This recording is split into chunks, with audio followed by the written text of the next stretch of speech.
Teri Castillo, San Antonio's District 5 City Council members. Thank you so much again for speaking to me. So you were nominated for a July edition of Rising Lonestars for the resolution you introduced aimed at deprioritizing criminalizing women for abortions. Can you tell me a little bit about that resolution, what it does, and how it came about? Yes, with the overturning of Roe v. Wade, we've seen an uprising all throughout Texas and the nation and in San Antonio of people taking it to the streets to challenge the overturning of Roe v. Wade and a call for protection for women in the nation, in San Antonio and in Texas. And what that looked like for the folks in Texas is ensuring that at the local level, we are not using our dollars to track and criminalize women who have sought an abortion or for those who have practiced, right? So we're talking about medical officials as well. So what we did is we drafted a resolution and passed a resolution which essentially directs the city manager to not prioritize criminalizing women using city resources to track women who have sought access to their reproductive health care. And by giving that direction, we're telling our city manager that this is not where we want our public dollars to go. So in turn, right, it's not going to be criminalized because as a body, we've directed our city manager to not put forward any dollars into tracking women, criminalizing women who are seeking an abortion or who have had one. Gotcha, thank you. And I know that the city of Austin recently passed a resolution also aimed at deprioritizing abortions on the city level. We spoke to Councilmember Chito Vela, who is involved in that resolution in Austin. Can you tell me a little bit about how the resolution that you introduced compares to the Austin resolution? Because I know there was some work put into adapting it for the city of San Antonio. Yes, absolutely. The city of Austin, Chito and Vanessa created a framework for other municipalities throughout Texas to look at deprioritizing the criminalization of women who have had an abortion. So by relying on that framework and looking at our City of San Antonio charter, we drafted a similar resolution that calls to deprioritize the criminalization of women who are seeking medical care. So the City of Austin, Chito and Vanessa did create that framework for us to rely on and then adapt to our city's charter. Gotcha. Well, thank you very much for that. My next question for you. So you represent San Antonio's District 5, which I believe is the poorest district in San Antonio and one which has been historically underrepresented within council and just within city government in general. Can you talk a little bit about what it's like to represent District 5? Yes, absolutely. District 5 is our city's most economically poor city council district, but our most culturally rich city council district. And we've had decades of disinvestment and with that, we have community members who have been waiting decades, if not generations, for basic needs like sidewalks, streets, and drainage. And throughout our first year in city council, we've been able to secure drainage projects, investments in our streets and sidewalks. So improving the quality of life for our residents materially is definitely has been a priority and something that we've secured for our constituency. No doubt there are folks who, have lost trust within the political process, and rightfully so.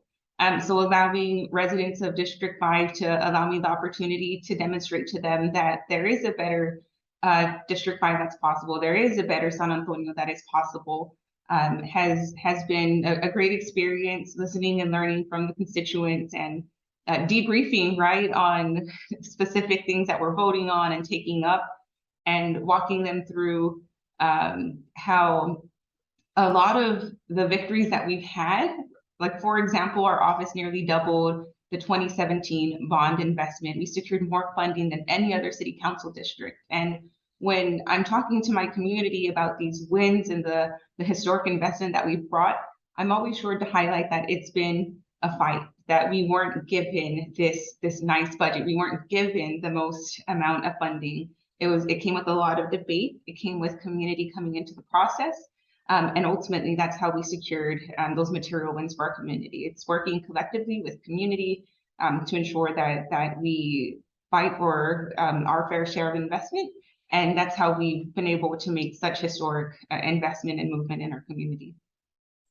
Gotcha. To me, you are the perfect example of how city council members should come about, in my mind, because you are involved in your community, you're passionate, and you're extremely well educated on the topics that affect your constituents. So it's members, activists from their own community who become involved in government. Which, speaking of which, you graduated from the University of Texas San Antonio with not only a bachelor's in history, but also a master's in history.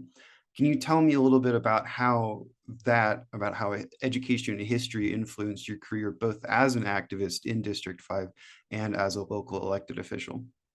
Yes, absolutely. I believe that when we ground ourselves in history, we have an understanding of the ways in which oftentimes we see a lot of bad policy refashioned under the guise of progress, right? So there are many systems and patterns that we've seen in the past. There are case studies that exist where we've seen how economic investment within poor neighborhoods that have stagnant wages, how that can impact established communities. We have these patterns, we've seen it happen throughout history, and we need to look to that past to move forward to ensure that we don't perpetuate the same issues of inequity, economic segregation, so on and so forth, recognizing that historically, right, for communities like mine, while we have been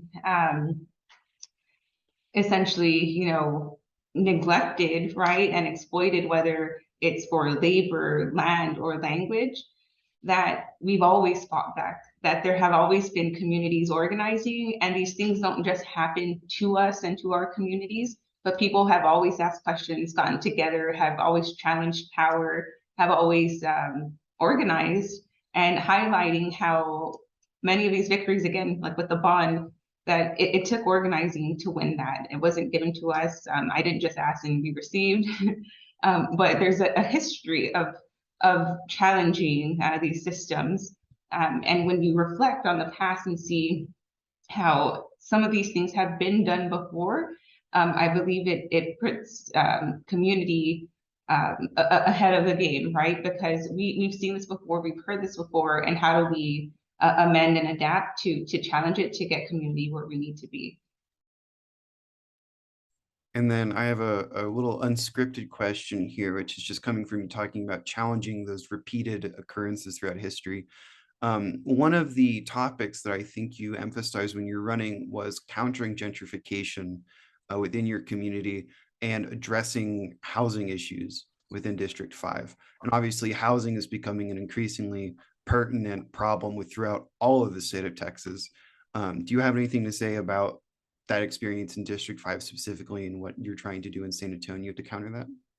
Yes, so as mentioned, right, we are the most economically poor city council district, and we are, like many cities throughout the nation, right, we're not unique in that real estate is outpacing our stagnant wages. And with District 5 in particular, we have a large senior population. So what our office has done has put forth the council consideration request to explore a program called SAVES, right? So Texas Constitution allows folks over the age of 65 that in lieu of their property tax payment that they can volunteer up to the state's federal minimum wage, right? So a senior can volunteer, which we have many who already do in our senior centers, and that can add up to, for example, $300 that they can receive as a reduction off of their city property tax. So we're exploring alternatives to ensure that our seniors in District 5 can age in place, and that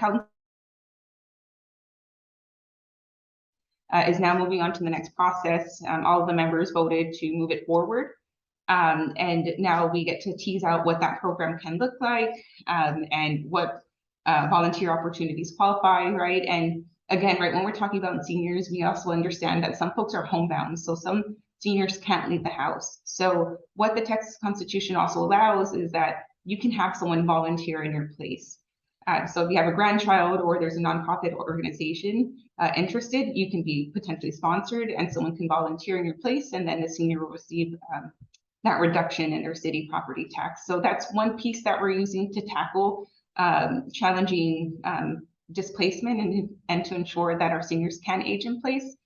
So we look forward to that being teased out and developed and bringing some much needed property tax relief to our seniors.